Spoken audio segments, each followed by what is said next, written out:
আসসালামু আলাইকুম। আশা করি সবাই ভালো আছো। আমি তোমাদের সাথে আছি আরাফাত আলম জিয়ন, হালকেস্টনের ম্যাথ অ্যান্ড ফিজিক্স ইনস্ট্রাক্টর। বর্তমানে অধ্যয়নরত আছি চুয়েট ত্রিপলিতে। তো আজকে আমরা মেইনলি আমাদের যে প্রি অ্যাডমিশন যে ইঞ্জিনিয়ারিং কোর্সটা আছে, সো ওই কোর্সটার স্ক্রিনে দেখতেই পারতেছি ফিজিক্স ফার্স্ট পেপারের one of the most important chapter মহাকর্ষ ও অভিকর্ষ, এই চ্যাপ্টারটা নিয়ে আজকে আলোচনা করব। তো যেহেতু এটা আমাদের প্রি অ্যাডমিশন কোর্স, তো সেহেতু ক্লাসের ধরনটা হবে হচ্ছে আমাদের বিগত বছরগুলোতে যেই কোয়েশ্চেনগুলো আসছে আমাদের ইঞ্জিনিয়ারিংয়ে বিভিন্ন রিনাউন্ড ইউনিভার্সিটি যেমন বুয়েট, চুয়েট, রুয়েটে, পাশাপাশি কিছু এমসিকিউ আছে বিভিন্ন প্রযুক্তি বিশ্ববিদ্যালয়। তো ওই জিনিসগুলো আমরা আজকে মেনলি দেখা ট্রাই করব। তো চলো আমরা আমাদের ক্লাসটা শুরু করি। সেটা হইতেছে যে প্রথমেই যেটা হবে, প্রথম কোয়েশ্চেনটা বুটেক্স 2021-এ আমার কোয়েশ্চেনটা আসছে। কোয়েশ্চেনটা হচ্ছে এইরকম যে পৃথিবীর যে ঘূর্ণন বেগ, এই ঘূর্ণন বেগ বর্তমান ঘূর্ণন বেগের কত গুণ হলে নিরক্ষীয় অঞ্চলে কোনো বস্তু ভারহীন হবে, মানে কোনো বস্তু ভরটা থাকবে না। আচ্ছা, তাহলে আমরা এমনিতে জানি যে কোনো অঞ্চলে বা হচ্ছে ল্যামডা অক্ষাংশে কোনো অঞ্চল আমি যদি কনসিডার করি, ওইখানে জি এর মান বের করার ফর্মুলা হচ্ছে জি মাইনাস ওমেগা স্কোয়ার আর কজ স্কোয়ার ল্যামডা। এটা হচ্ছে আমাদের ফর্মুলা, জি মাইনাস ওমেগা স্কোয়ার আর কজ স্কোয়ার ল্যামডা। তো এখন যেটা হইতেছে যে আমাদের নিরক্ষীয় অঞ্চলে কিন্তু আমাদের ল্যামডা ইকুয়াল টু কত ডিগ্রি? ল্যামডা ইকুয়াল টু হচ্ছে আমাদের 0 ডিগ্রি। তো ল্যামডা 0 ডিগ্রি বসালে এখান থেকে আমি পেয়েছি G dash equal to G minus omega square R এটা। তো এখন এখানে যেটা হইতেছে যে আমরা যেই জিনিসটা করব যে এখান থেকে ওমেগা বের করব, আর হচ্ছে মানে হচ্ছে নিরক্ষীয় অঞ্চলে কোনো বস্তু ভারহীন হয়ে গেলে সেই ক্ষেত্রে আবার ওই ভারহীন কনসিডার করে ওমেগা বের করব, বা হচ্ছে আমাদের ঘূর্ণন বেগ বের করব। দেন বের করে দুইটার মধ্যে আমরা হচ্ছে কম্পারিজন করে দেন হচ্ছে আমরা কমেন্ট করব যে হচ্ছে একটা আরেকটার মেইনলি আসলে কত গুণ হবে, এই জিনিসটা আমাকে এখান থেকে বের করতে হবে। তো এমনিতে আমার নর্মালি যেটা হইতেছে যে পৃথিবীতে ওমেগা ইকুয়াল টু আমরা জানি কত, 2π/t। এটা 2π/t, এটা হচ্ছে আমাদের ওমেগা। আচ্ছা ঠিক আছে, ফাইন। তারপরে যেটা হইতেছে ওমেগা ইকুয়াল টু 2π/t, এটা আমি পাইছি।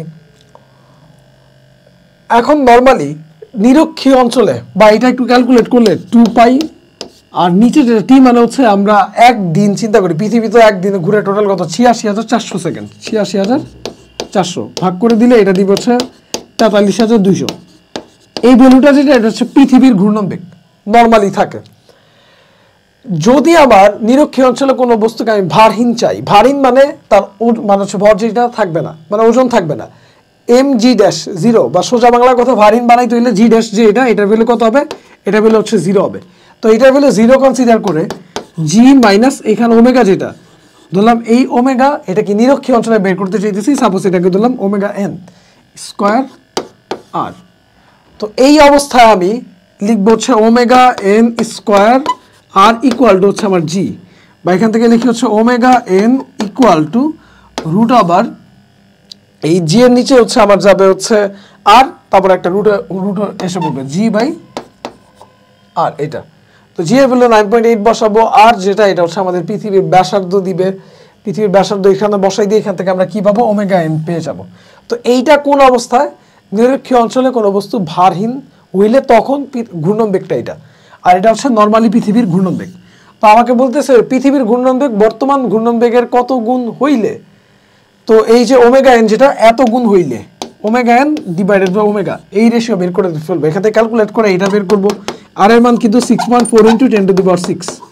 তো এটা বের করব, আবার এখান থেকে ওমেগা যেটা এটা বের করবো, দেন দুইটা ভাগ করে দিব, ভাগ করে দিয়ে আমরা এখানে লিখবো হচ্ছে কত গুণ হইলে। তো নর্মালি এটা অনেক সময় এমসিকিউ তো দিয়ে দেয়, এটা ক্যালকুলেশন করে অ্যান্সারটা আসবে হচ্ছে আমাদের 17 গুণ। অলমোস্ট 17 গুণ হইলে নিরক্ষীয় অঞ্চলে কোনো বস্তু ভারহীন হবে, এই কোয়েশ্চেনটা কিন্তু আসে। তো এটা ভালো কোয়েশ্চেন ছিল, তো এটা আমরা দেখব। এখন আমরা আমাদের পরবর্তী যে কোয়েশ্চেনটা, দ্বিতীয় কোয়েশ্চেনে, এই কোয়েশ্চেনটাতে বলতেছে এরকম যে প্রতিটি 2 × 10⁻30 কেজি এত ভরের দুইটা তারা মুখোমুখি সংঘর্ষের জন্য একে অপরের দিকে ধাবমান। আচ্ছা ঠিক আছে, নিকটবর্তী পূর্বে তাদের মানে তারা দুইটার মধ্যবর্তী দূরত্ব ছিল 10⁹ কিলোমিটার। এবং তাদের গতি ছিল নগণ্য, মানে মানে হচ্ছে নিকটবর্তী পূর্বে সংঘর্ষ হয় নাই, তার আগ মুহূর্তের অবস্থা। সংঘর্ষ হওয়ার পরবর্তীতে তাদের বেগ কত? প্রতিটি তারার ব্যাসার্ধ 10⁴ কিলোমিটার। ধরে নাও যে সংঘর্ষ না হওয়া পর্যন্ত তারা দুইটা অবিকৃত থাকবে। আচ্ছা, কোশ্চেনটা একটু মাথার উপর দিয়ে যাইতে পারে, বাট কোশ্চেনটা সহজ। তো নর্মালি কথা যেই জিনিসটা সেটা হইতেছে যে আমরা অলওয়েজ শক্তি সংরক্ষণশীলতার নীতিটা মেনটেন করব। তো আমাদের টোটাল যে শক্তি, আমাদের ফর্মুলা যেটা G/mm/r,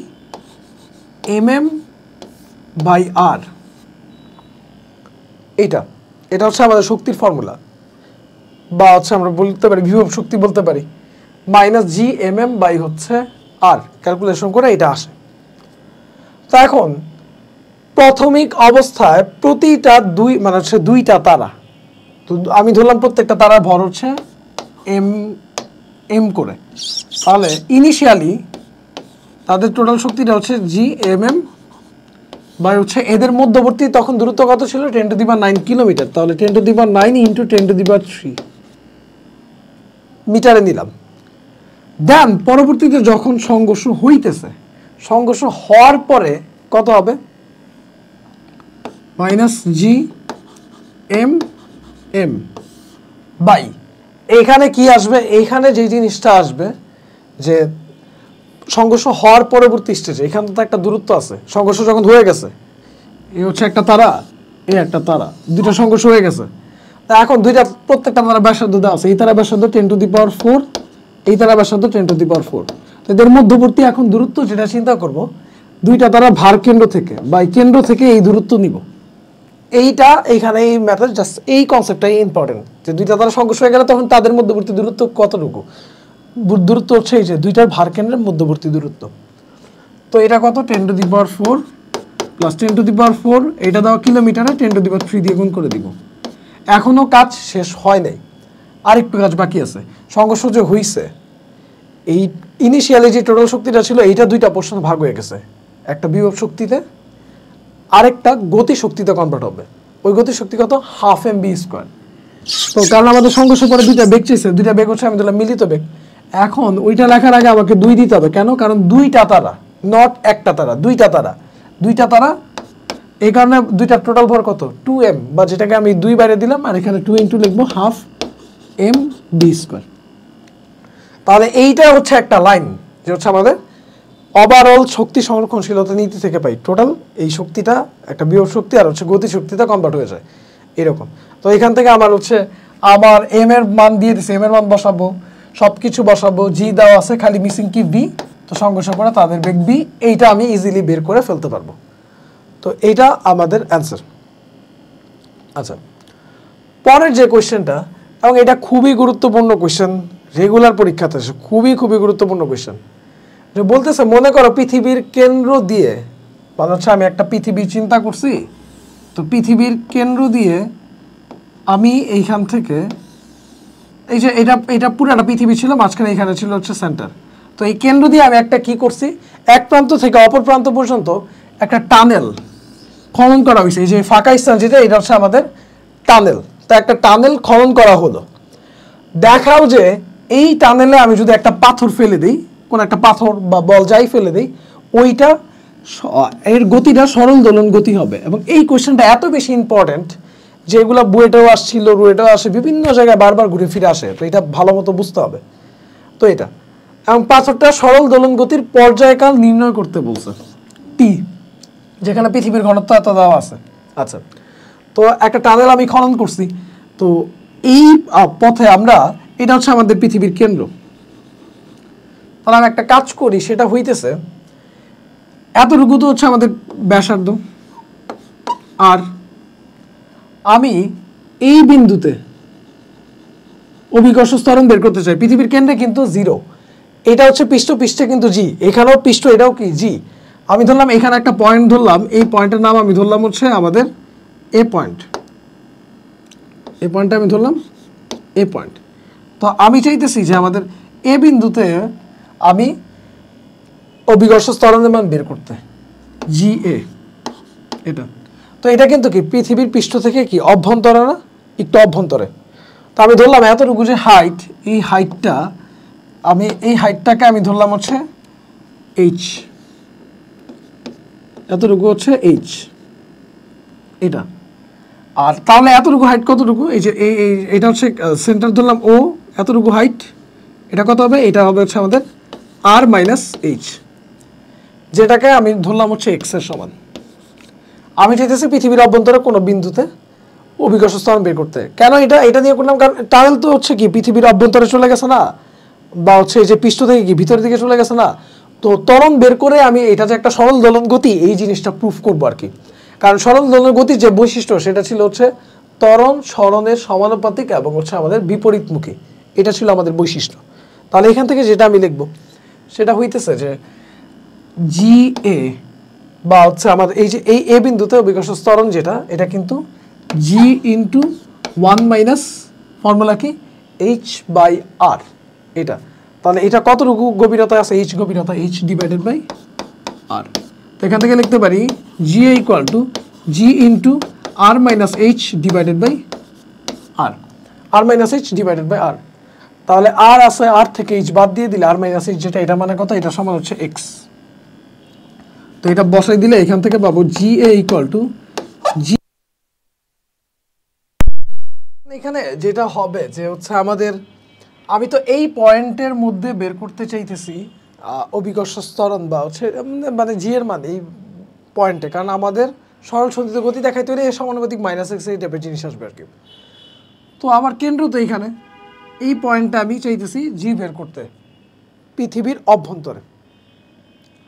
তাহলে এই যে এইটা যেটা মানে এই যে উপরের দিকে যেটা হইতেছে আমাদের ত্বরণটা মানে হচ্ছে এখানে সরণ যেটা আছে, আমি কিন্তু এই যে এই হাইট চিন্তা করতেছি আর মাইনাস এইচ বা এক্স যেটা, এটা কিন্তু কি কেন্দ্র থেকে উপরের দিকে, যে পয়েন্টটা আমি চুজ করছি এটা কিন্তু কেন্দ্র থেকে কি উপরের দিকে, মানে হচ্ছে আমার যে সরণ যেটা, মানে যেই সরণটা আমি নিতেছি এখানে কেন্দ্র থেকে, এটা কি উপরের দিকে।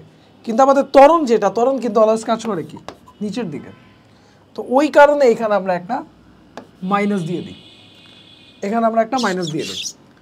দেন পরবর্তী স্টেপে যেটা করি যে আমাদের এই জি মানে হচ্ছে G M by R square, আর এখান থেকে এক্স বাই আর, এটাকে লিখবো minus G M by R cube into হচ্ছে X, minus G M by R cube into হচ্ছে আমাদেরকে এটা হচ্ছে এক্স দিবে। আচ্ছা মানে minus G M by R cube into X এটা দিল। তো এখন আমি যেটা করব যে আমাদের এইটা যেটা এই যে জি এর মান, এইটা কি হয়েছে, এইটা কিন্তু এই পুরো পোর্শনটা একটা ধ্রুবক, এটা একটা কি ভ্যালু, এটা একটা ধ্রুবক, ধ্রুবক। তাহলে ধ্রুবক সরাই দিলে আমরা কিন্তু পাই জি এ প্রপোর্শনাল টু মাইনাস এক্স। তাহলে আমাদের ত্বরণ কিন্তু সরণের সমানুপাতিক এবং কি আসছে বিপরীতমুখী আসছে। আচ্ছা ফাইন, তো এইটা যেটা এইটাই কিন্তু আমাদের সরল সন্ধিত গতিকে রিপ্রেজেন্ট করে। তাহলে সরল দোলন গতি যে হবে এটা তো মোটামুটি আমরা শিওর হইলাম। দেন পরবর্তী স্টেপে বলতেছে পর্যায়কাল বের করা। আচ্ছা পর্যায়কাল বের করার আগে আমরা লিখবো এফ ইকুয়ালটা, আমরা জানি সরল দোলন গতির ক্ষেত্রে ফর্মুলা কি F equal to minus K x. আবার আমরা জানি এফ ইকুয়াল টু কত এম জি। তাহলে এখানে ভ্যালু বসাই দিয়ে এম এরকম থাকলো, আর জি যেটা, জি বলতে আসলে জি মানে যেই পয়েন্টে পৃথিবীর অভ্যন্তরে টানেল কাটলে আমরা পাই এইটার যে গতি, এই গতি পাই হচ্ছে সরল দোলন গতি। তো এই কারণে অভ্যন্তরে একটা পয়েন্ট আমরা চুজ করে ফেলছি। আচ্ছা তো এই জি এ এইটার ভ্যালু কত পাইতেছি minus G M by R cube into হচ্ছে কি এক্স, এম ইন্টু এই যে জি যেটা, এটার বদলে কি minus G M by R cube into হচ্ছে কি এক্স,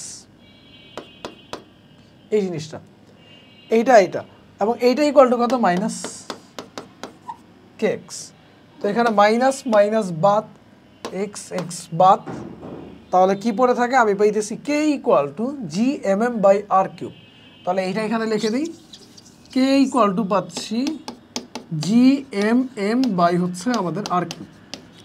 তো আমাকে বলতেছে পর্যায়কালও বের করে ফেলতে। তো আমরা জানি সরল দোলন গতির ক্ষেত্রে পর্যায়কাল বের করার formula T equal to 2 pi root আবার এম বাই কে। এখানে এম হচ্ছে মানে যে এই পয়েন্টে আমি যে হচ্ছে ত্বরণটা ক্যালকুলেশন করতে চাইছি, সেই পয়েন্টে একটা বস্তু রাখছি, সেই বস্তুর ভর হচ্ছে স্মল এম। তো টি ইকুয়াল টু রুট আবার এম বাই কে। তো এম থাকলো, আর হচ্ছে এখানে যেটা হইতেছে আমাদের কে এর যে ভ্যালু আমরা পাইছি জি এম এম বার কিউব, এটা বসাই দিব 2 পাই এম কে মানে কত G M M by R cube, কাটা আর কিউব উপরে যাবে, তাহলে এখানে পাবো হচ্ছে 2 pi root over R cube by GM. এটা কার ভ্যালু দিবে? এটা দিবে হচ্ছে আমাদের টি এর value, 2 pi root over R cube by হচ্ছে জিএম এটা। তাহলে আমরা এই জিনিসটা পেয়ে গেলাম। এই কনসেপ্ট এবং এই ম্যাথটা অনেক বেশি গুরুত্বপূর্ণ এবং অনেকবার পরীক্ষাতে আসছে। পরের যে কোয়েশ্চেনটা, এটা আমাদের কুয়েট 1920-তে আসছে এরকম, যে পৃথিবী থেকে 2600 কিলোমিটার উচ্চতা আছে। এটা হচ্ছে আমাদের পৃথিবী থেকে কত, এই হাইটটা আমার কত দেওয়া, 2600 কিলোমিটার। আচ্ছা, উচ্চতা একটা কৃত্রিম উপগ্রহ মানে হচ্ছে পৃথিবীকে কেন্দ্র করে এই বৃত্তাকার পথে এইভাবে কি করতেছে, ঘুরতেছে। এর বেগ ঘন্টায় কত হবে? কিলোমিটার পার আওয়ার চাইছে বেগ। তো আমরা জানি যে হচ্ছে এইচ হাইটে এই কেন্দ্র থেকে ব্যাসার্ধ হচ্ছে আর, এটা থেকে এইচ হাইটে কোনো বস্তু যদি ঘুরে তার বেগ বের করার formula v equal to root over G M by R plus H. তো জি দেওয়া, এম দেওয়া, আর ব্যাসার্ধ দেওয়া, এইচ দেওয়া। তো এইটা বসাই দেওয়ার পরে এখান থেকে আমরা সব কিছু আমার যদি কিলোমিটারে থাকে তাহলে এখান থেকে আমি পাবো হচ্ছে কিলোমিটার পার সেকেন্ড, দেন 3600 দিয়ে ভাগ করে কিলোমিটার পার আওয়ারে নিয়ে যাব। এইভাবে হচ্ছে আমরা ম্যাথটা করবো। এটা নর্মাল ম্যাথ এবং ইজি ম্যাথ।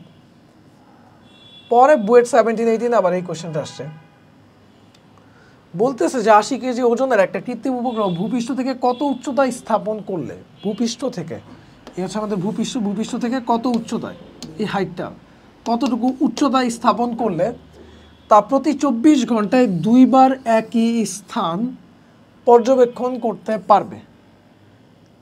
তা প্রতি 24 ঘন্টায় 2 বার একই স্থান কি করতে পারবে, পর্যবেক্ষণ করতে পারবে। আচ্ছা ঠিক আছে, ফাইন। তাহলে যে জিনিসটা হইতেছে 24 ঘন্টায় কয়বার, 2 বার। তাহলে এখান থেকে আমরা কিন্তু পাই একবার করতে কত সময় লাগে, 12 ঘন্টা। তাহলে একবার ঘুরতে যে সময় লাগে ওইটাকে আমরা কি বলি, পর্যায়কাল বলি, বা যেটা হচ্ছে আমাদের টি, এই জিনিসটা এইটা। তো এখন আমার পৃথিবীর ব্যাসার্ধ দেওয়া, তার ভর দেওয়া, এত টন দেওয়া, 1 টন মানে কিন্তু 10⁻³ কেজি। তাহলে এখানে ভর যেটা আসবে 6 × 10⁻24 কেজি, কেজিতে নিয়ে যাবো আর কি। তো কত উচ্চতা এই হাইটটা দিয়েছে, আমরা ইচ্ছা করলে ডিরেক্ট ফর্মুলা ইউজ করে করতে পারি, এবং আমাদের ফর্মুলা কিন্তু এরকম, T equal to 2 pi root over R plus H whole cube divided by GM. তো এইখান থেকে আমাদের হাইটটা ইজিলি বের করে নিয়ে আসতে পারি। টি দেওয়া আছে, জিএম মুখস্থ, আর মুখস্থ, এইচ বের করতে পারি। তো এই ফর্মুলা কই থেকে আসছে, আমরা ওই যে কেন্দ্রমুখী বল mv²/r = mg, ওই কনসেপ্ট থেকে আমরা ক্যালকুলেশন করে এইরকম আনছি। বা হচ্ছে আমরা বৃত্তাকার পথে ঘুরলে 2 pi R plus H equal to V into T. তাহলে T equal to 2 pi R plus H by V, V এর মান হচ্ছে আবার root over G M by R plus H. তো এটা বসাই দিয়ে সিম্পলিফাইড করে এরকম একটা ফর্মুলা পাই। তো এইটা দিয়েও ডিরেক্ট আমরা ম্যাথটা করে ফেলতে পারি। আচ্ছা, পরের কোয়েশ্চেন, যে দেখাও যে কোনো বস্তুকে ন্যূনতম এত বেগে মহাশূন্যের দিকে ছুঁড়ে মারলে বস্তুটি পৃথিবীর অভিকর্ষ বলের আকর্ষণ, মানে পৃথিবীর অভিকর্ষ বলের আকর্ষণ কাটিয়ে উঠতে পারে। অভিকর্ষ বলের আকর্ষণ কাটিয়ে ওঠা মানে হচ্ছে পৃথিবী ছেড়ে যে যাবে, আর পৃথিবীতে সে হচ্ছে কি করবে না, ব্যাক করবে না, এইটা। তাহলে আমরা আমাদের মুক্তি বেগের যে ইকুয়েশন আছে, v equal to root over 2gr, এই জিনিসটা ভি ইকুয়াল টু হচ্ছে রুট ওভার 2gr। তো জাস্ট ভ্যালুগুলা এটা লিখলেই হবে, এত ক্যালকুলেশনের দরকারও নেই আমাদের। জি হচ্ছে 9.8, পৃথিবীর ব্যাসার্ধ কত, 6.4 × 10⁶, আর তার সাথে হচ্ছে 2 গুণ করে দিয়ে আমরা রুট করে দিয়ে এখান থেকে যে ভ্যালু পাবো এটা হচ্ছে 11,200 মিটার পার সেকেন্ড। এই জিনিসটা আসে আমাদের ক্যালকুলেশন করেই আসে আর কি। তো এইটা দিয়ে করতে পারি, অথবা আমাদের পৃথিবীর আমাদের এই জিনিসটা আসছে কোথা থেকে, ½ যে ভেলোসিটিতে মারতেছি বা মুক্তি মারতেছি, ওটা ইকুয়াল টু আমাদের কৃতকাজের যে রাশিমালা আসে GMM বাই হচ্ছে আর, এটা। তো ওইখান থেকে কিন্তু ভি ইকুয়াল টু আমরা লিখতে পারি 2gm/r। তো এখানেও যদি ভ্যালু বসাই দিই, পৃথিবীর ব্যাসার্ধ, পৃথিবীর ভর, মহাকর্ষীয় ধ্রুবক, দেন হচ্ছে এই ভ্যালুটা আমি পেয়ে যাবো। এটা নর্মাল কোয়েশ্চেন আর কি দিছে। পরের কোয়েশ্চেন বলতেছে রুয়েট 17-18 যে একটা কৃত্রিম উপগ্রহ পৃথিবী পৃষ্ঠ থেকে 700 কিলোমিটার উচ্চতায় ঘুরতেছে আণবিক বেগ direct formula v = gm/r + h। শেষ। জাস্ট h এর ভ্যালু বসাই দিলেই আমার আণবিক বেগ যেটা এটা পেয়ে যাব। পরের কোশ্চেন এরকম বলতেছে যে আমার একটা সুষম গোলক যেটা আছে, একটা সুষম গোলকের ভর দেওয়া আছে 1 × 10⁴ কেজি এটা। আচ্ছা, তো গোলক কর্তৃক গোলকের কেন্দ্র হতে 0.5 মিটার, মানে কেন্দ্র হতে 0.5 মিটার দূরত্ব অবস্থিত m1 ভরের একটা কণার উপর মহাকর্ষ বলের মান। আচ্ছা, এটা একটা গোলক, এই সুষম গোলকের ভর হচ্ছে 10⁴ কেজি। এখন এটা ব্যাসার্ধ 1 মিটার।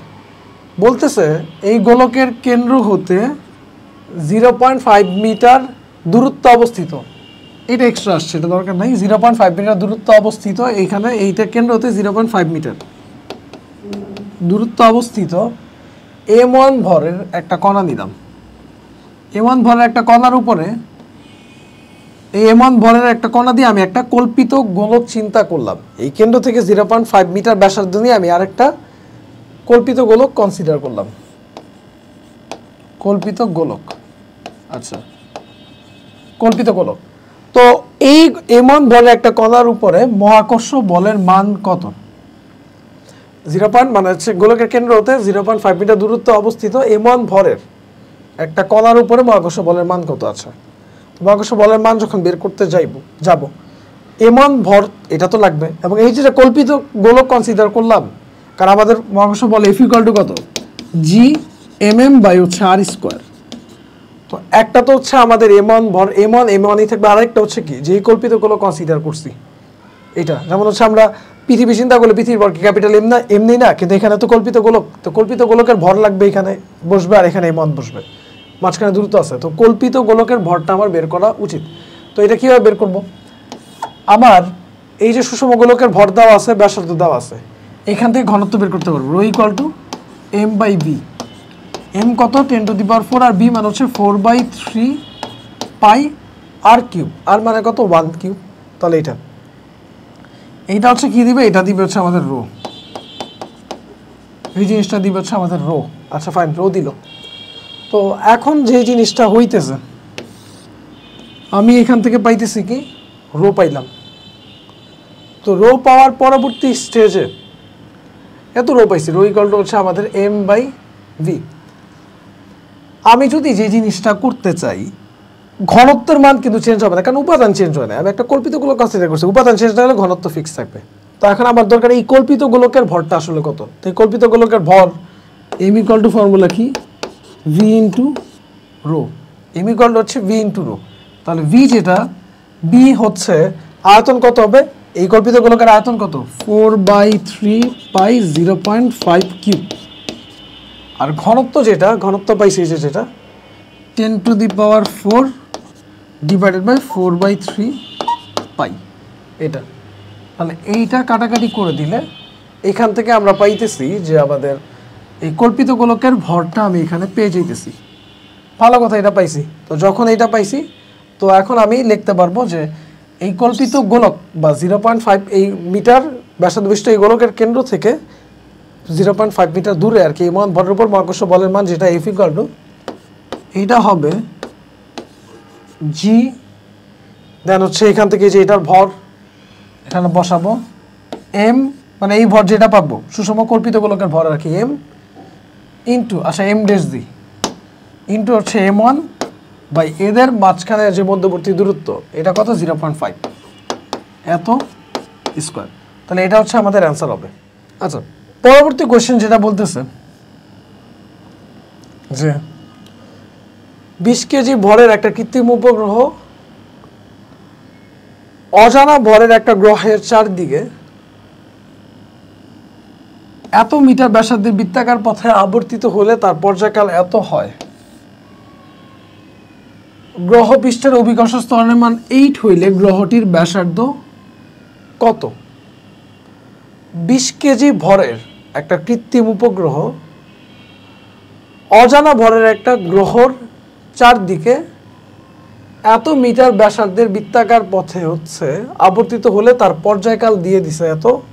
ওই গ্রহ পৃষ্ঠ অভিকর্ষ ত্বরণ এত হইলে ওই গ্রহটার আসলে ব্যাসার্ধ কত? তো এই ক্ষেত্রে আমাদের এমনিতে এইচ বের করার একটা ফর্মুলা ছিল, gmt²/4π² 1/3 মাইনাস আর, অথবা এটাকে আমরা লিখতাম এরকম r+h³ ইকুয়াল টু gmt²/4π²। তো এখানে 20 কেজি ভরের একটা কৃত্রিম উপগ্রহ, অজানা ভরের একটা গ্রহ, এই গ্রহের চারদিকে এত মিটার ব্যাসার্ধের, যেই পথে ঘুরতেছে এই জিনিসটা, এটা কি অবশ্যই যে কেন্দ্র থেকে এই ব্যাসার্ধ নিয়েই তো ঘুরতেছে এটা চারপাশে, তাহলে গ্রহের ব্যাসার্ধ কত, আর একটা হাইট আছে এইটা, তাহলে এই যে ভ্যালু যেটা দেওয়া, এইটা কিন্তু r+h এর ভ্যালু দেওয়া, কার ভ্যালু দেওয়া, r+h এর ভ্যালু দেওয়া। এই জিনিসটা ফার্স্ট অফ অল আমাকে বুঝতে হবে। আচ্ছা পাইছি, r+h এর ভ্যালু দেওয়া, এটা আমরা বুঝলাম।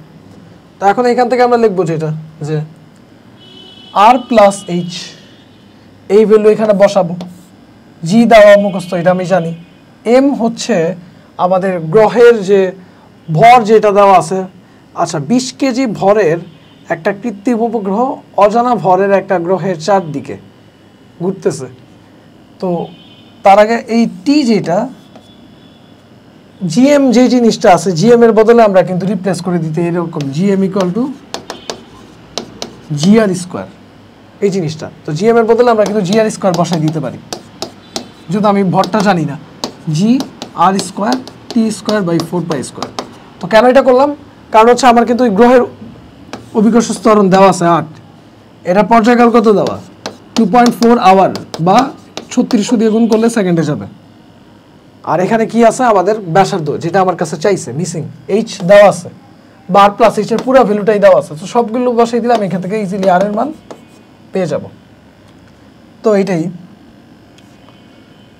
পরের কোয়েশ্চনে বলতেছে যে ওই যে পৃথিবীর চারদিকে ভূপৃষ্ঠ হতে এত, ওই পথে স্যাটেলাইটের গতিবেগ আর ঘূর্ণনকাল, গতিবেগ v=√r+h আর t= ওই যে 2π√r+h3/gm, এই ফর্মুলা দিয়ে এটা করে ফেলতে পারবো। তো এটা করে নিবা, এটা সেম টাইপের কোয়েশ্চেন। আমাদের মহাকর্ষ ধ্রুবক জি এর মাত্রা লিখতে পারবো, তাপমাত্রা বাড়লে মহাকর্ষ ধ্রুবক, এগুলো রিটার্ন কোয়েশ্চেন। আমরা পরের কোয়েশ্চেনে যাই, যে পৃথিবীর ভর চন্দ্রের ভরের 81 গুণ এবং তাদের কেন্দ্রের মধ্যবর্তী দূরত্ব, পৃথিবীর ভর এমই, চাঁদের ভর যেটা আছে এটার কত গুণ, 81 গুণ। তাদের কেন্দ্রের মধ্যবর্তী দূরত্ব মানে এদের মধ্যবর্তী ডিস্টেন্স d = 38.6 × 10⁴ কিলোমিটার বা 10⁷ মিটার, 10⁷ মিটার। চন্দ্র ও পৃথিবীর সংযোগ রেখার কোথায় কোনো বস্তুর উভয়ের টান সমান হবে? এইখানে হচ্ছে আর্থ, আর এখানে হচ্ছে কি, মুন, এটা। তো চন্দ্র ও পৃথিবীর সংযোগকারী রেখার কোথায়, আমরা জানলাম এই বিন্দুতে, এইখান থেকে x দূরে, আর মধ্যবর্তী দূরত্ব তো হচ্ছে 38.6 × 10⁴ কিলোমিটার। তাহলে এইটা কত, এতটুকু, এটা হচ্ছে 38.6 × 10⁻⁷ এইটা।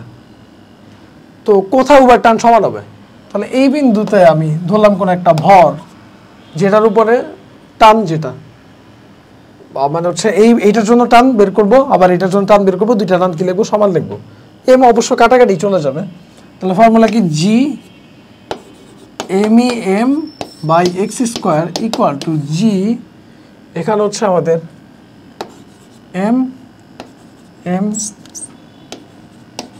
হচ্ছে আমাদের কি হবে, 38.6 × 10⁻⁷ (x²) এটা। তো এইটা কেটে দিব, তো ক্যালকুলেশন করে এইখান থেকে আমি পেয়ে যাব যেটা এক্স এর ভ্যালু পাবো। ওই এক্স এর ভ্যালু পাওয়ার পর আমি বলে দিব যে এইখান থেকে এতটুকু দূরে, ওইখান থেকে এতটুকু দূরে উভয়ের টান সমান হবে। এটা আমাদের 9-10 ম্যাথ ছিল আর কি, ওই রুয়েটা 8-9 আসছে। পরের কোয়েশ্চেন বলতেছে ওই যে একই কোয়েশ্চেন, পৃথিবীর এত উচ্চতায় পৃথিবীর কেন্দ্রকে এটা বৃত্তাকার পথে প্রদক্ষিণ করতেছে, প্রতি ঘন্টার বেগ কত? b = √gm/r+h, এটা। আচ্ছা, নেক্সট কোয়েশ্চেন, পৃথিবী ও সূর্য সমান বলে একে অপরকে আকর্ষণ করে, তবু পৃথিবী সূর্যের চারদিকে ঘোরে কেন? তো এইটার মেইন রিজন হচ্ছে যে সূর্যের যে ভর যেটা এইটা পৃথিবীর ভরের তুলনায় অনেক বেশি, এটা একটা রিজন। আর দ্বিতীয়টা তো ওই যে মেন যেটা বললাম যে সূর্যের বিশাল ভরের কারণে আর কি। এখন পৃথিবী আর সূর্য একটা আরেকটাকে কিন্তু আকর্ষণ করে কোন বলে, একটা আরেকটাকে আমাদের আকর্ষণ করা হচ্ছে মহাকর্ষ বলে। তো আমাদের এই মহাকর্ষ বলটাই পৃথিবীকে চারদিকে ঘোরার জন্য অবশ্যই একটা তার কি লাগে, প্রয়োজনীয় কেন্দ্রমুখী বল লাগে। কি লাগে? প্রয়োজনীয় কেন্দ্রমুখী বল লাগে। তো এই কেন্দ্রমুখী বলের কি দেয়? কেন্দ্রমুখী বলের কিন্তু যোগান দেয়, যোগান দেয় কেন্দ্রমুখী বলের যোগান দেয় কে? যোগান দেয় হচ্ছে আমাদের মানে হচ্ছে মহাকর্ষ বলটা যোগান দেয়। কিন্তু সূর্যের যে ভর যেটা আছে, এই সূর্যের ভর অনেক হিউজ হওয়ার কারণে, বিশাল হওয়ার কারণে যেটা হয়, এই মহাকর্ষ বলটা এটার উপরে কোনো ত্বরণ তৈরি করতে পারে না। তো ওই কারণে সূর্যটা আসলে ঘোরে না, প্রয়োজনীয় কেন্দ্রমুখী বলে যোগান দিতে পারে না আর কি। তো ওই কারণে পৃথিবী চারদিকে ঘুরে, সূর্য ঘুরে না। তো এই টাইপের কোয়েশ্চেন আসলে এইরকম রিটার্ন লাইন লিখে দিতে হবে আর কি। এগুলো সহজ কোয়েশ্চেন, আগে দিত এখন আর দেয় না। পরের এই কোয়েশ্চেনটা, এটা আমাদের খুবই গুরুত্বপূর্ণ একটা কোয়েশ্চেন। বলতেছে এরকম যে ভূপৃষ্ঠ হতে, এবং খুব কনসেপচুয়াল একটা কোয়েশ্চেন, হোক আগে আসছে বাট ভালো কোয়েশ্চেন, যে ভূপৃষ্ঠ হতে খাড়া উপরের দিকে একটা রকেটকে 5 কিলোমিটার/সেকেন্ড দ্রুতিতে উৎক্ষেপণ করা হলো।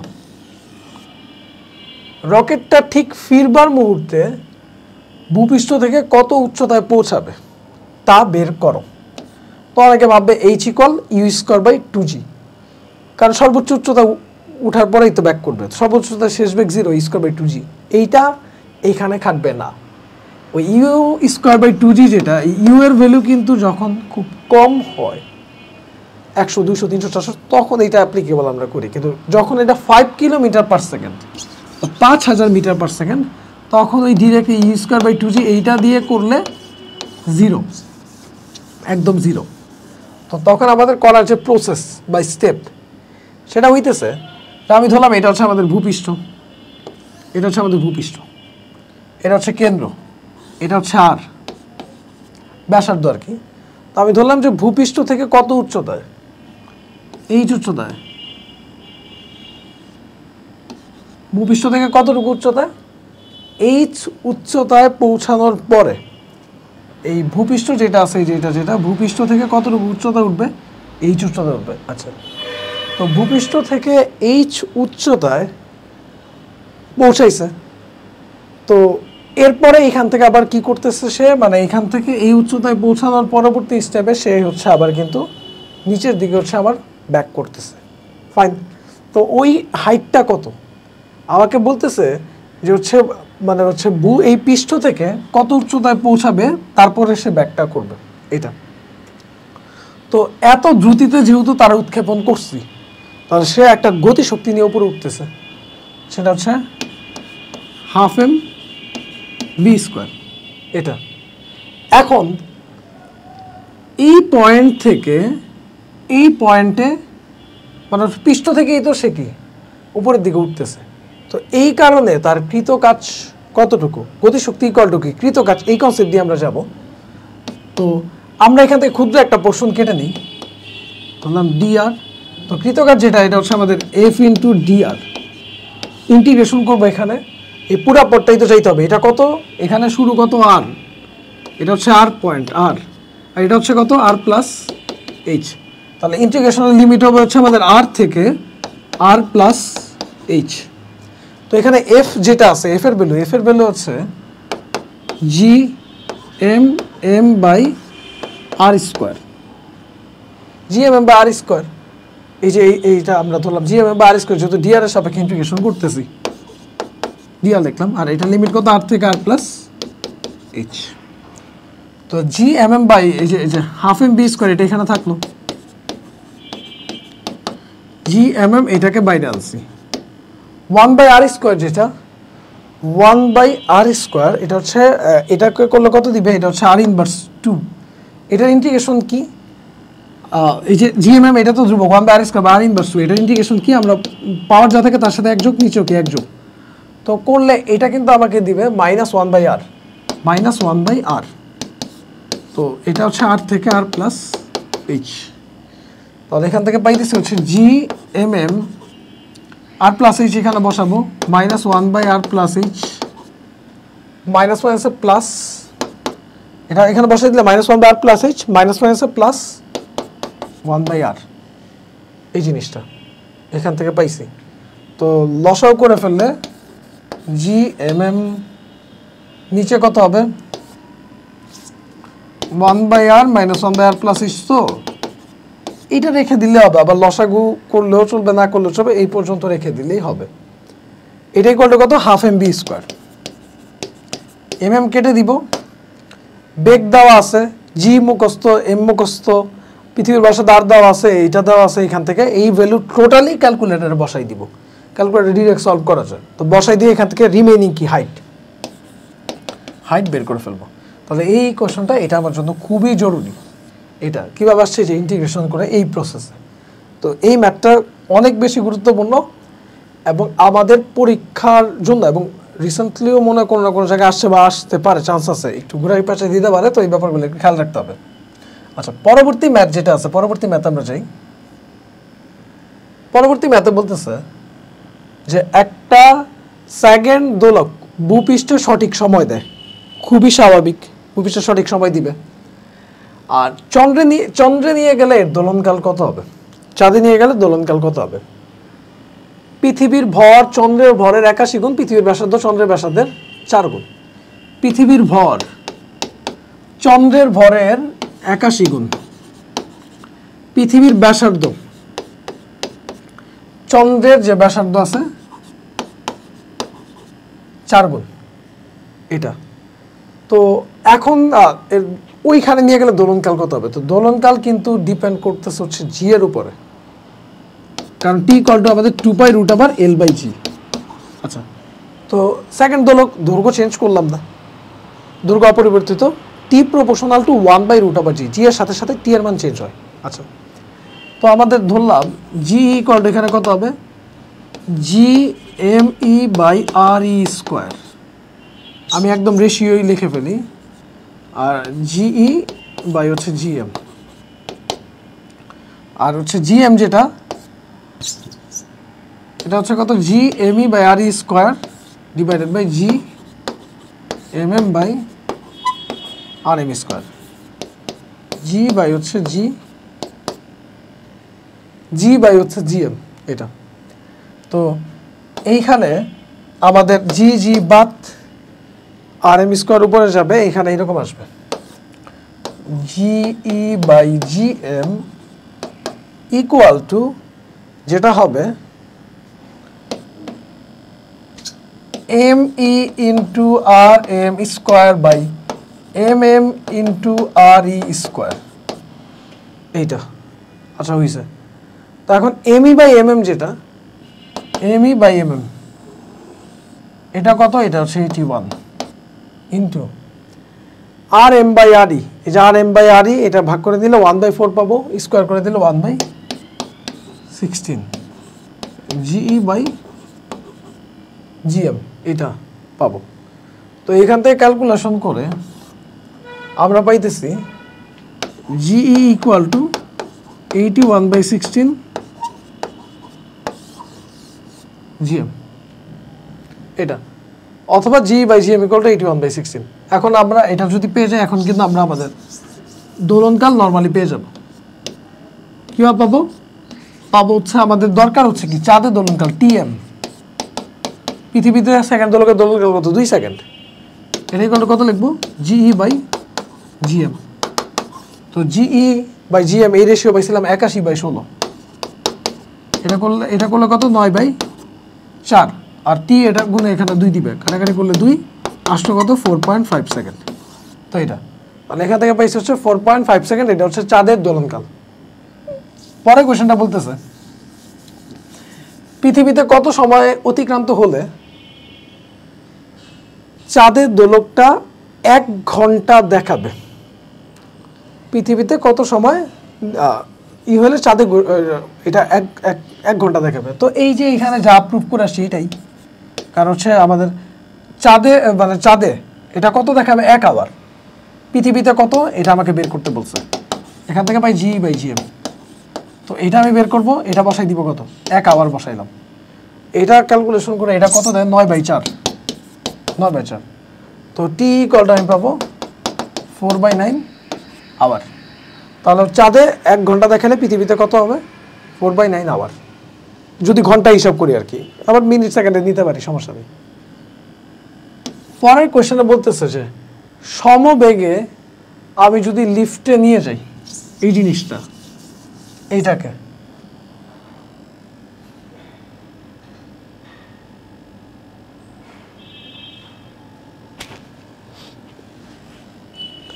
তো সমবেগে লিফটে নিলে যে জিনিসটা হয়, এইখানে দোলনকাল আনচেঞ্জ থাকে, দোলনকালের কোন রকম পরিবর্তন হয় না। এটা t = 2π√L/g। তো সমবেগে যখন নিয়ে যাই g এর মানের কোনো চেঞ্জ নেই, তো এমন না সমবেগে গেলে আমার g 0 হয়ে যাবে। সমবেগে ত্বরণ শূন্য, অভিকর্ষ ত্বরণ না। সমবেগে লিফটে নিলে মানে দোলনকাল আনচেঞ্জ থাকবে, এটা মাথায় রাখতে, মনে গেলে লিখে দেয় 0 না। এটা কৃত্রিম উপগ্রহের অভ্যন্তরে নিলে, কৃত্রিম উপগ্রহের অভ্যন্তরে নিলে, কৃত্রিম উপগ্রহের অভ্যন্তরে g হচ্ছে কি আমাদের যেটা, এটা হচ্ছে g এর ভ্যালু হচ্ছে 0 যদি আমি কৃত্রিম উপগ্রহের অভ্যন্তরে নিয়ে যাই। ওকে, তো তখন যে জিনিসটা হয় মানে হচ্ছে এই যে 2π√L/g, তো কৃত্রিম উপগ্রহে আমি যখন নিয়ে যাব আর কি, তখন এই জায়গায় নিট জি, যেটা এই নিট জি এর ভ্যালু থাকে হচ্ছে 0। তো কৃত্রিম উপগ্রহের ক্ষেত্রে আমাদের দোলনকাল হয়ে যায় হচ্ছে ইনফাইনাইট। খুবই ভালো কোশ্চেন এবং পরীক্ষাতে আসে এটা। পৃথিবীর কেন্দ্রে যদি নেই তখন জি 0, তখনও আমাদের দোলনকাল কত হয়ে যায়, দোলনকাল হচ্ছে ইনফাইনাইট হয়ে যায় দোলনকাল। এটা তো এগুলো রিটার্ন কোশ্চেন, রিটার্ন এমসিকিউ টাইপের মিলিয়ে আর কি। পরে বলতেছে যে মঙ্গল গ্রহের ভর পৃথিবীর ভরের, মঙ্গল গ্রহের ভর ধরলাম, মঙ্গল গ্রহ যেটা আছে, মঙ্গল গ্রহ মার্স, এইটার যে ভর পৃথিবীর ভরের 0.11 গুণ। ব্যাসার্ধ পৃথিবীর ব্যাসার্ধের 0.532 গুণ। মঙ্গল গ্রহের ভূপৃষ্ঠ থেকে একটা মহাশূন্যযানকে ন্যূনতম কত বেগে উৎক্ষেপণ করলে, মঙ্গল গ্রহের ভূপৃষ্ঠ থেকে কত গ্রহ উৎপন্ন করলে মহাশূন্যযানটি মঙ্গল গ্রহের মাধ্যাকর্ষণ বলের বাইরে চলে যাইতে পারবে, এই জিনিসটা এখানে বলতেছে। আচ্ছা, তো আমাদের কিন্তু এই জানি আমরা যে এটাকে আমরা বলতেছি হচ্ছে মুক্তি বেগ বের করতে আর কি, মেইনলি এসকেপ ভেলোসিটি অফ মঙ্গল, এটা চাইছে ভিই দিয়ে বুঝে এসকেপ ভেলোসিটি। আর এটা হচ্ছে আমাদের ধরলাম আর্থ, ই দিয়ে বোঝা যাচ্ছে মুক্তি বেগ হচ্ছে আর্থের। তো দুইটার আমি যদি বসাই, এখান থেকে আমি যেটা পাবো, ভি মানে আমরা কি জানি 2gm/r, 2 কেটেই দিলাম আগে, এখানে দিলাম gm/r।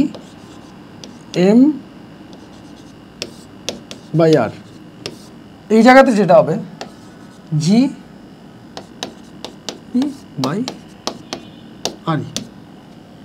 এটাও পাইছি না। এখান থেকে যে জিনিসটা হইতেছে mm/me re/rm, এটা হচ্ছে ভি মানে হচ্ছে মঙ্গলের মুক্তিবেগ। আর পৃথিবীর মুক্তিবেগ যেটা, এটা কিন্তু আমাদের ভ্যালু আমরা মুখস্থ ভ্যালু ডিরেক্ট এখানে পুট করে দিতে পারি। পৃথিবীর ক্ষেত্রে কত 11.2 কিলোমিটার/সেকেন্ড। তো আমি আসলে এখানে রিলেশনগুলো বসাই দিই, mm/me যেটা, এই ভ্যালুটা হচ্ছে, এটার ভ্যালু হচ্ছে 0.11 এতটুকুর বদলে re/rm যদি বসাই, এটা হচ্ছে 1/5.532 এটা। তো এইটা আমি পাই কার মান, মানে এই রেশিও, মঙ্গলের মুক্তিবেগ ডিভাইডেড বাই পৃথিবীর মুক্তিবেগ, এটাই কল। আমি বলতেছে যে মহাশূন্যযানকে মঙ্গল গ্রহের ভূপৃষ্ঠ থেকে কত বেগ উৎক্ষেপণ করলে এই মান আনবো, তার সাথে এই যে পৃথিবীর মুক্তিবেগ যেটা, এটা গুণ হয়ে যাবে। পৃথিবীর মুক্তিবেগ 2gm/r, পৃথিবীর ভর ব্যাসার্ধ, এগুলো যদি আমরা হিসাব করে দিই যে পৃথিবীর ভর ব্যাসার্ধ এগুলো দেওয়া আছে, 2gm/r এটা দেওয়া, তো ওইটা বসাই দিলে এখান থেকে আমরা পাবো মঙ্গলের যে মুক্তি বেগ এই জিনিসটা। তো এটা নর্মাল কোশ্চেন, জাস্ট একটার সাথে আরেকটা কম্প্যারিজন করে দেন হচ্ছে বের করে নিয়ে আসা আর কি। পরে এখানে বলতেছে যেটা পৃথিবী পৃষ্ঠে একটা লোকের ওজন 90 কেজি। পৃথিবীতে ওজন কত? 90 কেজি WE।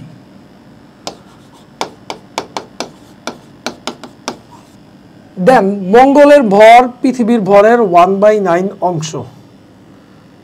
আচ্ছা, মঙ্গল গ্রহের যে ভর পৃথিবীর ভর, মঙ্গল মানে mm, এটার ভর পৃথিবীর ভরের 1/9। মঙ্গলের যে ব্যাসার্ধ RM, এটা কি পৃথিবীর ব্যাসার্ধের অর্ধেক। এটা তো আমার বলতে মেবি কোশ্চেনটা হবে এরকম যে আচ্ছা মঙ্গল পৃষ্ঠে তার ওজন কত? পৃথিবী পৃষ্ঠে ওজন 90, মঙ্গল পৃষ্ঠে ওজন কত? তো ওজনের সাথে কানেক্টেড কি জি। মঙ্গল পৃষ্ঠে ওজন ধরলাম WM, পৃথিবী পৃষ্ঠে ওজন ধরলাম WE, ইকুয়াল টু কত? ওই বস্তুর ভর তো সব জায়গায় সেম থাকে, বস্তুর ভরটা MGM MM বাদ, তাহলে GM বাই হচ্ছে কি হবে? GM বাই হবে হচ্ছে আমাদের G। আচ্ছা, তাহলে GM বাই G রেশিও এই জায়গা থেকে বের করে ফেলবো, শেষ। GM by GE equal to আমরা লিখবো হচ্ছে MM বাই RM স্কোয়ার, এখানে হচ্ছে কত? ME আর RE স্কোয়ার, এটা উপরে নিয়ে যাব। তো MM বাই ME যে রেশিও এটা এখানে দেওয়া 1/9, আর হচ্ছে আমাদের RE by RM equal to এটা স্কোয়ার করলে এটা দিব 4, মানে 4/9 আসতেছে। তাহলে এখান থেকে GM বাই G রেশিও কত পাবো? 4/9। এটা বসে দিব 4/9, আর তার সাথে হচ্ছে পৃথিবীতে লোকের ওজন কত? 90 দেওয়া। তো কাটাকাটি করলে আমরা মঙ্গলে পাবো হচ্ছে 40 কেজি। এটা তো জাস্ট এই কম্প্যারিজনটা করে দেন হচ্ছে আমাদের ম্যাথটা আমরা করে ফেলবো। পরের কোশ্চেন বলতেছে এরকম যে আমাদের পৃথিবীর ব্যাস দেওয়া এত, তাহলে ব্যাসের হচ্ছে অর্ধেক করে দিলে 6400 কিলোমিটার। একটা উপগ্রহ কক্ষে এত কিলোমিটার পার সেকেন্ড গতিবেগে ঘুরে, ওই উপগ্রহের বেগ দেওয়া এটা B। বৃত্তাকার কক্ষ অভিকর্ষ ত্বরণ G দিয়ে দিছে, একদম G এর ভ্যালু ফিক্সড করে দিছে। বৃত্তাকার কক্ষের উচ্চতা G ইকুয়াল টু, আমাদের কিন্তু উপরে ছিল GM by R plus H, কিন্তু এবার GM এটা ইউজ করবো না। কেন? কারণ আমাদের হচ্ছে অলরেডি ওই বৃত্তাকার কক্ষের অভিকর্ষ ত্বরণ ফিক্সড করে দিছে G এর ভ্যালু। তো এখানে লিখবো GR স্কোয়ার, GM এর বদলে GR স্কোয়ার লিখবো। নিচে যেটা, নিচে হচ্ছে R প্লাস H। তো V যেটা এত গতিবেগে ঘুরে এই ভ্যালু দেওয়া আছে এখানে, দেন হচ্ছে আমাদের G9 দিয়ে দিছে, আর ব্যাস থেকে ব্যাসার্ধ নিয়ে আসতে পারবো, সব ভ্যালু বসাবো, বসাই দিয়ে এখান থেকে কী পাবো? H পেয়ে যাবো। এটা বৃত্তাকার কক্ষ উচ্চতা। একবার পূর্ণ গণনার সময়কাল T equal to 2π√R plus H whole cube divide by GM ছিল, আর GM এর বদলে এখানে বসাবো GR স্কোয়ার। এই ভ্যালু বসাই দিলে এখান থেকে এই অভিকর্ষ ত্বরণের জন্য আমাদের যে টি ভ্যালু যেটা বা পর্যায়কাল, এটা হচ্ছে এখান থেকে পেয়ে যাব। ফাইন। পরে এই যে নর্মাল এই কোশ্চেনটা একটু আগে করছি, পৃথিবী বা চন্দ্রের বলে এতক্ষণ হইলে পৃথিবী পৃষ্ঠে লোকের ওজন এত দেওয়া, চাঁদে গেলে ওজন কত হবে? জি এর মানের ভেরিয়েশনের কারণে আমার কিন্তু ওজনের চেঞ্জ হবে। একটু আগেই ম্যাথটা আমরা করছি। পরের কোশ্চেনে বলতেছে যে একটা স্থির লিফটের মধ্যে রাখা একটা সরল দোলকের দোলনকাল হচ্ছে টি। যদি লিফটটা উপরের দিকে জি বাই ত্বরণ নিয়ে উঠে, তাহলে ওই দোলকটার দোলনকাল কত হবে? আচ্ছা, এটা হচ্ছে T dash. T dash equal to কত? আমাদের এমনিতে ফর্মুলা টি ইকুয়াল টু হচ্ছে 2π√L/g। যখন কোনো রকম মানে এটা খালি শুধুমাত্র অভিকর্ষ ত্বরণ জি থাকে, উপরের দিকে যখন উঠে তখন যে আমার ত্বরণ, আমরা কিন্তু জানি আর কি, এগুলো নিউটনের মেকানিক্স আর কি পড়ছি, ইন ডিটেলস আছে যে ঊর্ধ্বমুখী হইলে আমার যে যে ত্বরণ যেটা হয় জি প্লাস এ, বা ঊর্ধ্বমুখী বল কতটুকু পায় সে, এটা। আর নিচের দিকে নামলে তখন কিন্তু যেটা হয় আমরা mg মাইনাস এ লিখি, উপরের দিকে উঠলে লিফট দিয়ে mg প্লাস এ হয়। তো উপরের দিকে উঠলে টি ড্যাশে বেলে কত হবে? 2π√L divided by G plus ওইটা কত g/4, এটা দেওয়া। তো এখান থেকে পাবো 2π, ক্যালকুলেশন করলে L, এটা হচ্ছে আমাদের 5g/4 এটা। তো আমরা এটা থেকে পাইতেছি 4/5, সিম্পলিফাইড করে লিখলাম 4/5। 4/5 এটা। তো 4/5 এটাকে বাইরে নিয়ে আসলে এটা কত 2/√5 দিবে। আর এই 2π√, L/G এটা মানে কত t, আর এটা হচ্ছে কত t ড্যাশ। তাহলে পরিবর্তিত দোলনকাল এটা কি হবে, এই t এর 2/√5 গুণ। জাস্ট উপরে উঠলে যে এটা এই জিনিসটা এটা আমাকে বুঝতে হবে। পরে এটা দেওয়া আছে ভূস্থির উপরে উচ্চতা ও বেগ পারবো। নর্মাল ফর্মুলা হচ্ছে h = আমাদের এটা যেটা h = gmt²/4π² 1/3 - r। এগুলো হচ্ছে আমাদের দুইটা আমাদের ওই যে মহাকর্ষ বল আর কেন্দ্রমুখী বল এটাকে কম্বাইন করে ফাইনালি কিন্তু এই টাইপের ইকুয়েশন আনি। আমরা প্রুফ দেখাই দিয়েছি না, যেহেতু কোয়েশ্চেন সলভ করতেছি। আর বেগ যেটা v = √gm/r+h, এই জিনিসটা। পরে বলতেছে যে ভূপৃষ্ঠের চতুর্দিকে নিরক্ষরেখা বরাবর ভূস্থির যোগাযোগ উপগ্রহের বৃত্তাকার পথে ব্যাসার্ধ কত। ভূস্থির মানে পৃথিবীর সাথে সাথে ঘুরবে, টি কত 24 আওয়ার। ওই বৃত্তাকার পথের ব্যাসার্ধ কত, এবং এইটা হচ্ছে আমাদের নিরক্ষবৃত্ত বরাবর আর কি। তো এটা ভূপৃষ্ঠ থেকে কত উচ্চতায় ঘুরতেছে, এই তো বলতেছে উপগ্রহটা ভূপৃষ্ঠ থেকে কত উচ্চতায় ঘুরতেছে। তো ডিরেক্ট সূত্র জানলে কিন্তু ম্যাথ ইজি। একটু আগে লিখতাম gmt² 4π² 1/3 - r। এটা হচ্ছে আমাদের তো gm মুখস্থ, টি দেওয়া ভূস্থির 24 আওয়ার, 4π² বসাবো, আর পৃথিবীর ব্যাসার্ধ 6.4 × 10⁶ বসাই দিলে কত হাইটে এই জিনিসটা আমরা এখান থেকে পেয়ে যাব। পরের কোয়েশ্চেনগুলোতে মানে এমসিকিউতে এই কোয়েশ্চেনগুলো যেটা দেওয়া আছে, আচ্ছা এখানে যে কোয়েশ্চেনটা দেওয়া আর কি, এই কোয়েশ্চেনগুলো সলভ করাও ইম্পর্টেন্ট আমাদের জন্য। কারণ হচ্ছে আমাদের গুচ্ছ অ্যাডমিশন টেস্টে কিন্তু এই যে এগুলো আসে, এগুলোর মার্কস থাকে হচ্ছে 6 গুচ্ছ ইঞ্জিনিয়ারিং আর কি, চুয়েট কুয়েট রুয়েটের। আর বুয়েটে তো রিটার্ন আমরা অনেকগুলো কোয়েশ্চেন দেখছি, লাস্ট আমরা একটা সামারি করবো আর কি। তো এইখানে বলতেছে পৃথিবীর ব্যাসার্ধ অভিকর্ষ ত্বরণ জানি, ভূপৃষ্ঠ থেকে এত উচ্চতা অভিকর্ষ ত্বরণের মান কত। তো এই উচ্চতায় GH+ ধরলাম, আর এটা হচ্ছে নর্মালি এটা কত gm/r+h²। এখানে কত gm/r²। gm বাদ, এখান থেকে যেটা পাবো r²/r+h²। GH+/g = r²/r+h²। আচ্ছা, তো এখন এই জি এখানে নিয়ে আসবো, আর আছে এইচ দিয়ে দিছে কত উচ্চতা, বসাই দিয়ে এইচ উচ্চতা অভিকর্ষ ত্বরণের মান পেয়ে যাবো নর্মালি এটা। এবং এই এইচ উচ্চতা বের করার ফর্মুলায় আরেকটা ফর্মুলা আছে GH+, এটা কিন্তু আমরা এরকম লিখি g × 1 - 2h/r। এই জিনিসটা আমরা কিন্তু লিখি আমরা।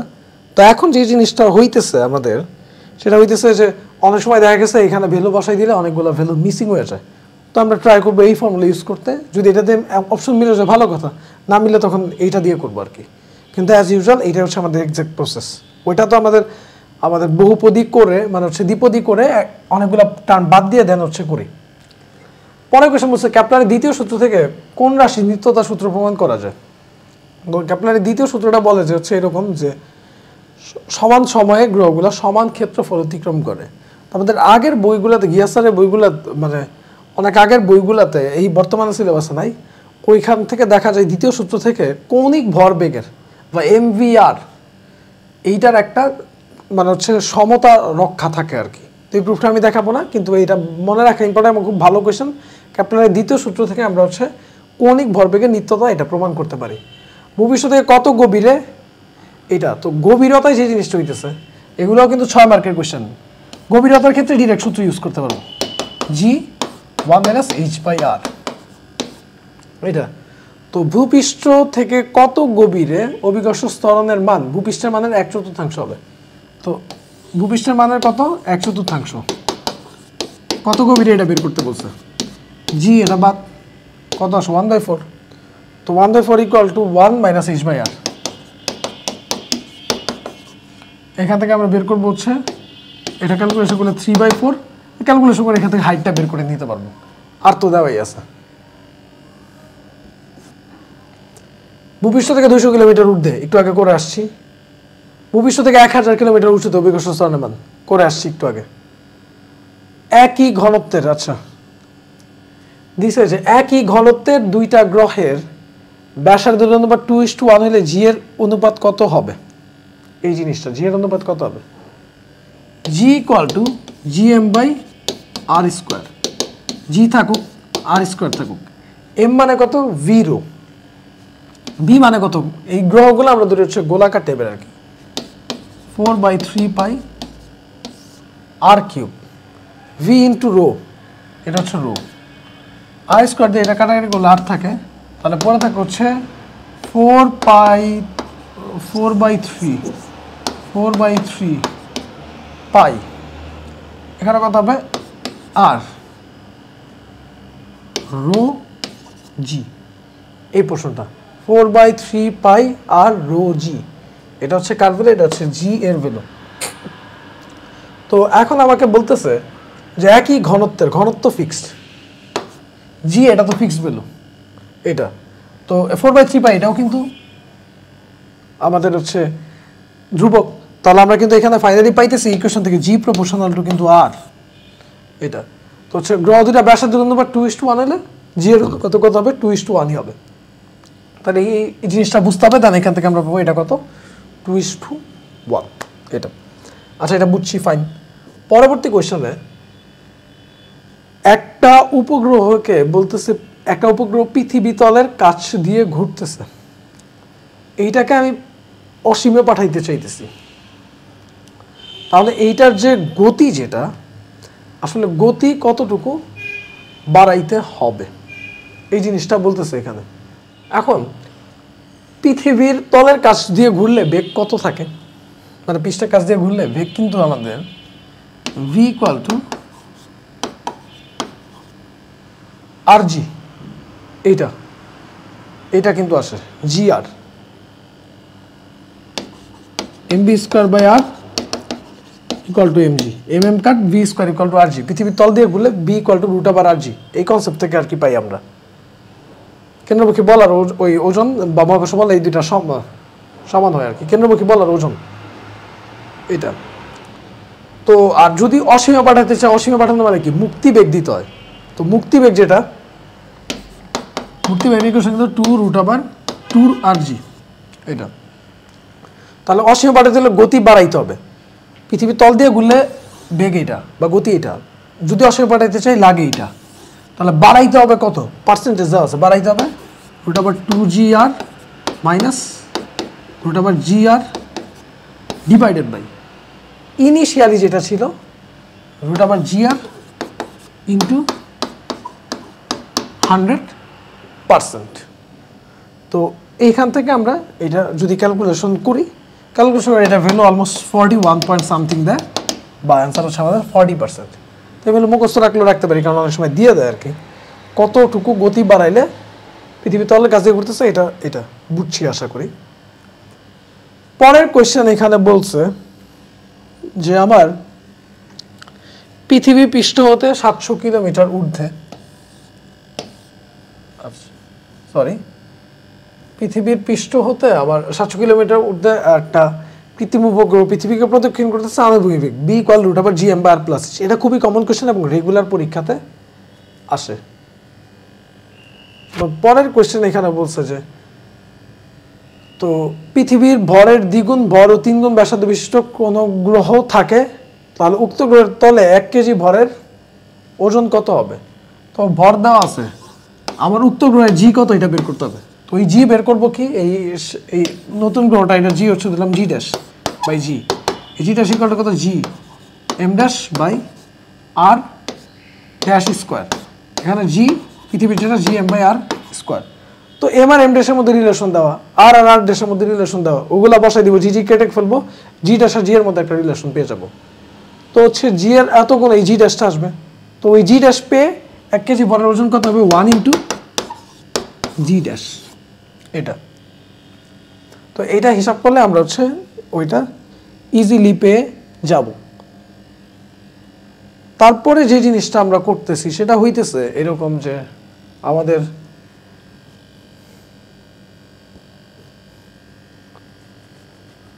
পৃথিবীতে ওজন এত, মঙ্গল গ্রহ পৃথিবীর ভরের এত ব্যাসার্ধ এত হইলে মঙ্গল গ্রহ বস্তুটির ওজন কত করছি।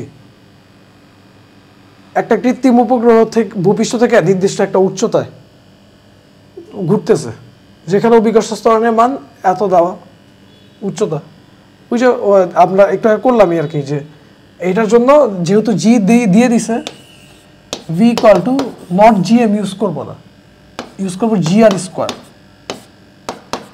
আর প্লাস এইচ। এইটা যেহেতু জি এর ভ্যালু আমার দেওয়া, আর হচ্ছে আমাদের ভূপৃষ্ঠের মানে পৃথিবীর ব্যাসার্ধ, এইচ বসাই দিব, শেষ।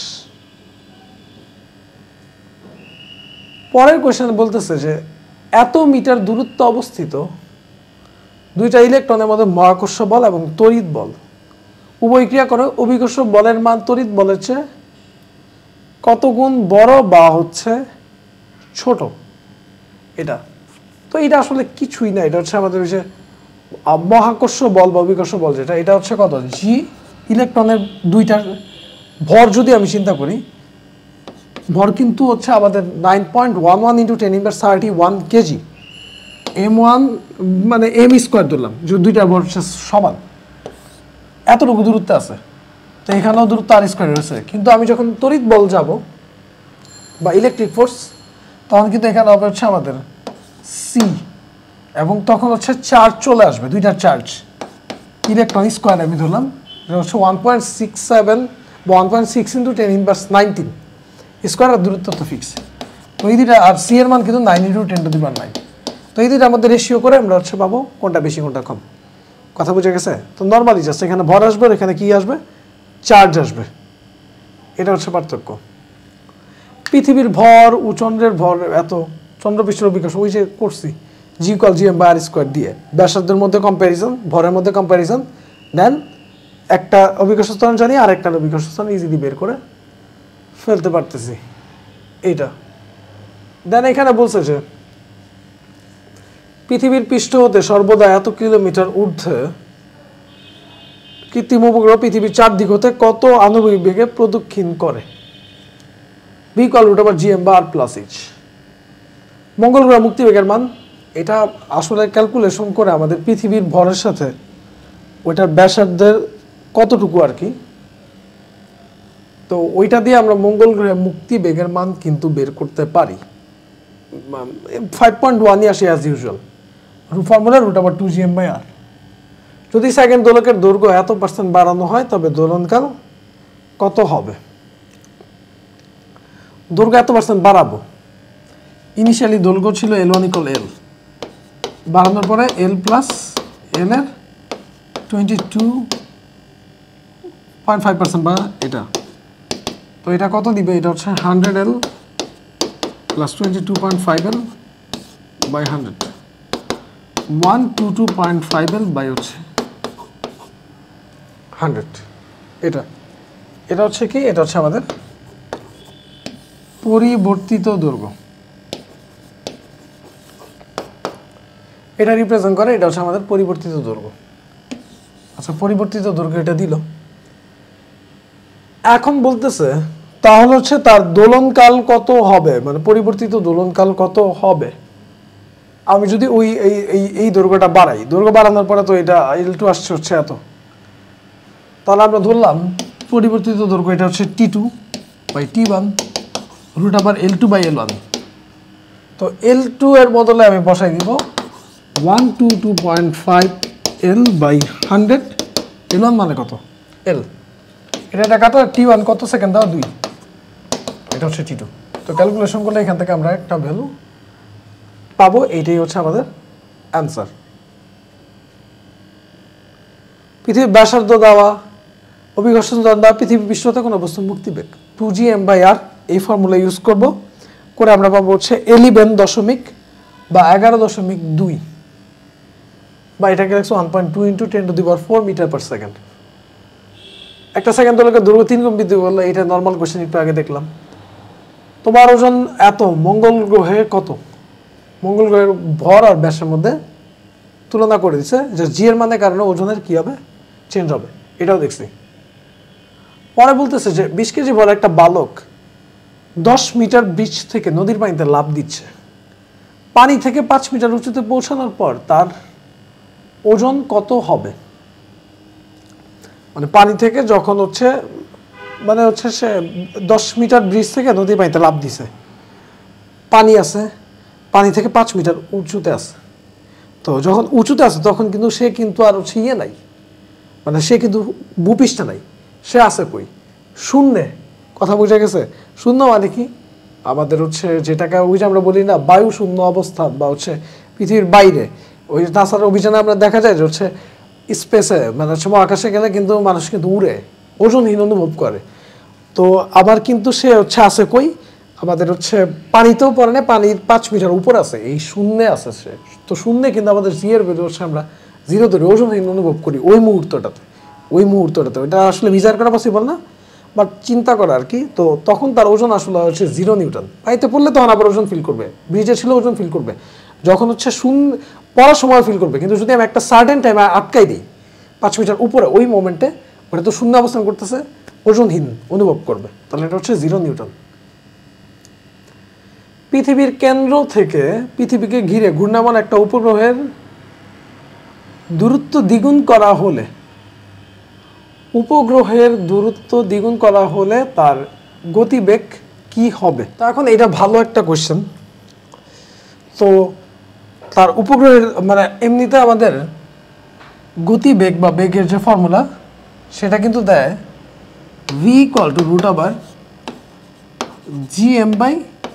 √√gm/r+s, বা এটা বলতে একটা ডিস্টেন্স আমি চিন্তা করলাম হচ্ছে d, gm/d দেখলাম, এটা হচ্ছে নরমালি বেগ। এখন আমাকে বলতেছে এই পৃথিবীকে ঘিরে ঘূর্ণায়মান একটা উপগ্রহের দূরত্ব দ্বিগুণ, এইটা r+s বুঝা কি? কেন্দ্র থেকে ওই উপগ্রহের দূরত্ব। তো এই দূরত্ব কি করে দিছি? দ্বিগুণ করে দিছি। তো দ্বিগুণ করলে নতুন যে বেগ এটা gm/কত 2d, এটা তো এখান থেকে আমি পাইতেছি 1/√2 বাইরে নিলে √gm/d আসতেছে। তো এটা যেটা এটা কিন্তু কি নর্মাল বেগ v/√2। তাহলে আমাদের যেটা হইতেছে যে উপগ্রহের দূরত্ব দ্বিগুণ করা হলে তার গতিবেগ কত হচ্ছে? ওই b এর 1/√2 গুণ, মানে b যেটা ছিল তাকে √2 দিয়ে ভাগ করা, বা যেটাকে আমরা বলি √2 গুণ কি হবে? কমে যাবে এই জিনিসটা। ভূপৃষ্ঠ থেকে একজন লোক 3 মিটার লাফাতে পারে, চন্দ্রপৃষ্ঠে সে কত উঁচুতে লাফাতে পারে?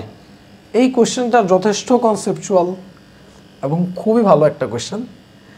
একটা জিনিস যেটা হইতে হবে যে তার যতই অভিকর্ষ ত্বরণ চেঞ্জ হোক না কেন, আমাদের কিন্তু শক্তি যেটা এটা কিন্তু অলওয়েজ সেম থাকে, শক্তি সংরক্ষণশীলতা নীতি অনুযায়ী।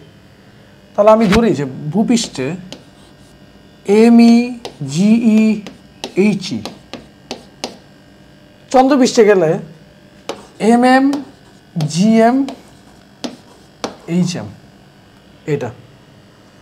তাহলে যে জিনিসটা হইতেছে যে দুই ক্ষেত্রে আমার ধরলাম হচ্ছে আমাদের ওই এটা MGH কি? এটা হচ্ছে পৃথিবীতে বস্তুর ভর যা ভূপৃষ্ঠে মানে চাঁদে গেলে বস্তুর ভর তাই হবে, এটা বাদ।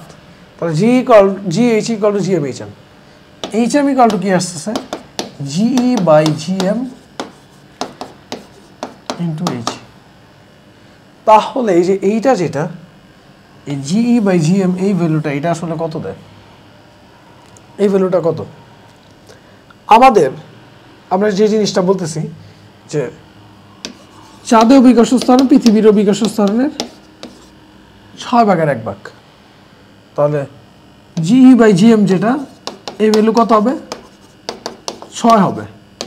6 হলে এটা 6 এখানে বসাই দিলে 6 ইন্টু আর পৃথিবীতে কতটুকু 3, কত হবে? 18 মিটার। তাহলে এইটা হচ্ছে আমাদের অ্যান্সার। তো এটা তো যাই হোক, এই হচ্ছে আমাদের কোয়েশ্চেন এখানে দেওয়া ছিল এতগুলা, এই কোয়েশ্চেনগুলো আমরা সলভ করছি। তো এখান থেকে আমরা ফাইনালি যদি একটা আউটকাম চিন্তা করি যে আসলে আমাদের কি হবে, মানে হচ্ছে আমি একটু রিভিউ দিই কি করবো আর কি এই চ্যাপ্টার থেকে। এটা যেহেতু একটা চ্যাপ্টার, এইখান থেকে কোয়েশ্চেন আমার বুয়েটে একটা আসবে, আর গুচ্ছতে দুইটা MCQ থাকে অলওয়েজ, বেশিও থাকতে পারে। আমার বুয়েটে রিটেনে 2টা কোয়েশ্চেন থাকতে পারে। তো টপিকগুলো আমি যদি সামারাইজ করি, নাম্বার 1-এ গিয়ে আমাদের যেটা হবে যে আমাদের আমি যদি লাস্ট থেকে চিন্তা করি কৃত্রিম উপগ্রহ যেটা, এটা খুবই ইম্পর্টেন্ট টপিক। কৃত্রিম উপগ্রহের বেগ রিলেটেড পর্যায়কাল, কত উচ্চতায় ঘুরতেছে, এই টাইপের কোয়েশ্চেন অনেক বেশি আসছে এবং অনেক বেশি আসবেও। দেন আরেকটা কনসেপ্ট মুক্তিবেগ। দেন একটা অঙ্ক দেখছি অনেক বেশি বেগে মারলে ইন্টিগ্রেশন করে আনা, এটা মহাকর্ষীয় বিভব। দেন হচ্ছে আমাদের এইখানে কিছু আছে আর কি, ফার্স্টের দিকে হচ্ছে ক্যাপলারের সূত্র, এগুলো লেস ইম্পর্টেন্ট আর কি। মানে যা যা কোয়েশ্চেন সলভ করানো হয়েছে, তারপর মাঝখানে একটা টানেলের যে এই প্রশ্নটা, এটা আগের বারও মানে বুয়েটে 16-17 এই সালে এই কোয়েশ্চেনটা দিয়েছিল 16-17-তে, যে টানেল ঘুরে এরকম দিলে এটার গতি কি হবে, পর্যায়কাল তখন সূত্র আকারে বের করা যায়, T=2π√r³ সব মানেই তো আমি জানি, ভ্যালুগুলো বসাই দিলে 84.5 এইরকম মিনিট আসে আর কি। তো এইগুলা করতে হবে মোটামুটি, যেইগুলা কোর কনসেপ্ট এগুলো সব করতে হবে। বা আমি ক্লাস শেষে যে জিনিসটা আমি বলতে চাইবো, যে একটা অধ্যায়ের প্রিপারেশন খুব ভালো মতো হবে কীভাবে, ফার্স্টে আমি কোনো একটা বইয়ের থিওরি ভালো মতো পড়বো, পড়ার পরবর্তী স্টেজে আমি যে কাজটা করব, আমার হাতের কাছে সব বুঝার পরে আমি গাণিতিক পদার্থবিজ্ঞান হইতে পারে, বিভিন্ন বই থাকতে পারে, কনসেপ্ট বুক থাকতে পারে, কিউএনের কোয়েশ্চেন বুক থাকতে পারে, বিভিন্ন কোয়েশ্চেন বুক থাকতে পারে আর কি। তো ওইটা আমি নিয়ে হচ্ছে নিজে সলভ করার ট্রাই করবো, বুঝে যে আসলে আমার কতটুকু আমি বুঝছি, ওইটা সলভ করবো। ইঞ্জিনিয়ারিং কোয়েশ্চেন ব্যাংকটা সলভ করাটা মাস্ট, করলে আসলে আমি আইডিয়া পাই যে আসলে কী টাইপের কোয়েশ্চেন আসে। তো অলরেডি আমরা এই কোয়েশ্চেনগুলো এখানে সলভ করলাম, করে কিন্তু আমরা বুঝতেছি যে আসলে কী টাইপের কোয়েশ্চেনগুলো আসে। তো ওগুলো তো অবশ্যই করবো, এবং নতুন করে কোয়েশ্চেন বানাই যদি দেও, এর জন্য আমাকে কী থাকতে হবে, অলওয়েজ প্রিপেয়ার থাকতে হবে, যে হ্যাঁ আসলে নতুন কী টাইপের কোয়েশ্চেন থাকতে পারে। এবং ম্যাথগুলো করার উদ্দেশ্য এইটা না যে এই ম্যাথটা করবো, তার মানে এই ম্যাথটার মতো ওই রকম দিলে আমি পারবো না, এইটার থেকে আমি যেন আরেকটু বিস্তীর্ণ দিকে যেতে পারি, এই চিন্তাটাও আমাকে কিন্তু করতে হবে অবশ্যই। তো যাই হোক, আজকে আমাদের ক্লাসটা এই পর্যন্তই থাকবে। তো সবাই ভালো থাকো, আবার দেখা হবে আমাদের প্রি অ্যাডমিশন ইঞ্জিনিয়ারিংয়ের পরবর্তী কোনো না কোনো ক্লাসে। আসসালামু আলাইকুম।